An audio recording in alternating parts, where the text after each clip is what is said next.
Hello అండి అందరికీ, నేను మీ Anuradha. Welcome back to Anu KR vlogs.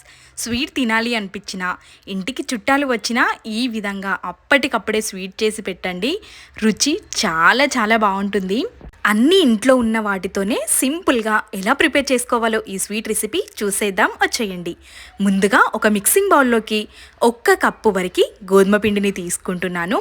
చిటికెడు సాల్ట్ని వేసేసుకొని కాచి చల్లార్చుకున్న చిక్కటి పాలతో ఈ పిండిని కలుపుకోవాలి. వాటర్తో కూడా కలుపుకోవచ్చు, కానీ చిక్కటి పాలతో కలుపుకోవడం వల్ల రుచి బాగుంటుంది. పాలు లేవు అనుకుంటే వాటర్తో కూడా కలుపుకొని తీసుకోవచ్చు. పిండిని సాఫ్ట్గా ఉండే విధంగా కలుపుకొని కనీసం ఒక 5 నిమిషాలైనా పక్కనుంచుకోవాలి. ఆలోపు షుగర్ సిరప్ని రెడీ చేసుకుందాం. మందపాటి గిన్నెని స్టవ్ పైన ఉంచేసి 2 స్పూన్ల వరకు నెయ్యిని వేసుకుంటున్నాను. ఈ నెయ్యిలో మన ఇంట్లో ఉన్న ఏ డ్రై ఫ్రూట్స్నైనా ఫ్రై చేసుకొని తీసుకోవచ్చు. డ్రై ఫ్రూట్స్ లేకుండా కూడా ఈ రెసిపీని ప్రిపేర్ చేసుకోవచ్చు. ఇక్కడ నేను సన్నగా బాదాంని తరుక్కొని తీసుకున్నాను. పంకిన్ సీడ్స్, సన్ఫ్లవర్ సీడ్స్ని తీసుకొని వీటిని ఫ్రై చేసుకుంటున్నాను. ఇందులోకి కాజు, ఇంకా ఏవైనా సరే డ్రై ఫ్రూట్స్ని మనం తీసుకోవచ్చు. మంచిగా ఫ్రై చేసుకొని ఒక ప్లేట్లోకి తీసుకొని ఇదే గిన్నెలోకి 3/4 కప్పు వరకు చక్కెరని తీసుకుంటున్నాను. చక్కెరకి బదులుగా బెల్లాన్ని కూడా తీసుకోవచ్చు. 1 కప్పు వరకు వాటర్ వేసుకొని పాకం పట్టాల్సిన అవసరం లేదు. లైట్గా స్టిక్కీగా ఉంటే సరిపోతుంది. 1 యాలకుల్ని కూడా కచ్చాపచ్చాగా దంచుకొని తీసుకుంటున్నాను. పాకం పట్టకుండా నార్మల్గా షుగర్ కరిగిపోయి ఈ విధంగా కాస్త స్టిక్కీగా ఉంటే సరిపోతుంది. ముందుగానే కలిపి పెట్టుకున్న పిండిని ఇంకా కొద్దిసేపటి వరకు మర్దన చేసుకోవాలి. పిండి ఎంత సాఫ్ట్గా ఉంటే పూరీలు అంత బాగా వస్తాయి. కాబట్టి పిండిని ఇంకా కొద్దిసేపటి వరకు మర్దన చేసుకొని ఈ పిండిని రౌండ్గా చేసేసుకొని పొడి పిండి సహాయంతో మనం ఎంత వీలైతే అంత పెద్దగా ప్రిపేర్ చేసుకోవాలి. కాస్త మందంగానే ఉండాలి.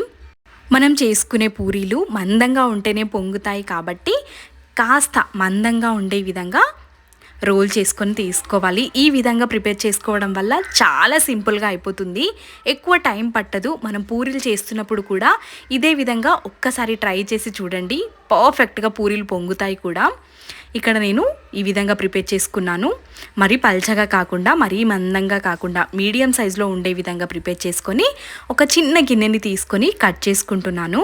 ఈ విధంగా ప్రిపేర్ చేసుకుంటే తక్కువ సమయంలోనే మనం రుచికరమైన ఈ స్వీట్ రెసిపీని ప్రిపేర్ చేసుకోవచ్చు. నేను చేసిన ఒక పెద్ద చపాతీలో 5 పూరీల వరకు వచ్చాయి. మిగిలిన పిండితో కూడా ఇదే విధంగా ప్రిపేర్ చేసేసుకొని ఫ్రై చేసుకోవడమే. ఇక్కడ నేను రెడీగా పక్కనుంచుకున్నాను ఆయిల్ని. ఇందులోకి మనం ప్రిపేర్ చేసుకున్న పూరీని వేసేసుకొని మనం పూరీ వేస్తున్నప్పుడు ఆయిల్ అనేది ఖచ్చితంగా చాలా వేడిగా ఉండాలి. అప్పుడే మనం పూరీ వేస్తే పూరీ పొంగుతూ పర్ఫెక్ట్గా వస్తుంది. ఆలోపు ఒక చిన్న రిక్వెస్ట్ అండి, నా ఛానల్ని ఇంకా ఎవరైనా సబ్స్క్రైబ్ చేసుకొని వాళ్ళు ఉంటే ప్లీజ్ సబ్స్క్రైబ్ చేసుకోండి. ఇలాంటి సింపుల్ అండ్ ఈజీ రెసిపీసే మన ఛానల్లో ఉంటాయి, కాబట్టి మీకు కూడా యూజ్ అవుతుంది. సబ్స్క్రైబ్ చేసుకొని పెట్టేసుకోండి. మరి మంచిగా ఫ్రై చేసేసుకొని ఒక ప్లేట్లోకి తీసుకోవడమే. అన్నింటినీ ఇదే విధంగా చేసేసుకొని రెడీగా పక్కన ఉంచుకోవాలి. షుగర్ సిరప్ కూడా మంచిగా చల్లారిన తర్వాతనే ఈ పూరీలని షుగర్ సిరప్లో వేసుకొని తీసుకోవాలి.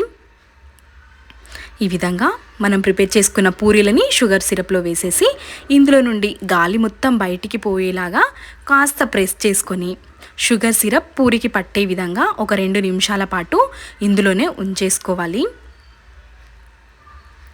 ఈ విధంగా మంచిగా షుగర్ సిరప్ పూరికి పట్టిన తర్వాత తీసేసుకొని ఒక ప్లేట్లోకి పెట్టుకొని పైనుంచి మనం ముందుగా నేతిలో ఫ్రై చేసుకున్న డ్రై ఫ్రూట్స్ అన్నింటినీ వేసేసి ఒక 2 స్పూన్ల వరకు మనం డ్రై ఫ్రూట్స్ వేయించుకున్న నెయ్యిని పైనుంచి వేసుకొని సర్వ్ చేసుకోవడమే. మంచిగా కనిపించడం కోసం మాత్రమే నేను ఇక్కడ పైనుండి షుగర్ యాడ్ చేస్తున్నాను.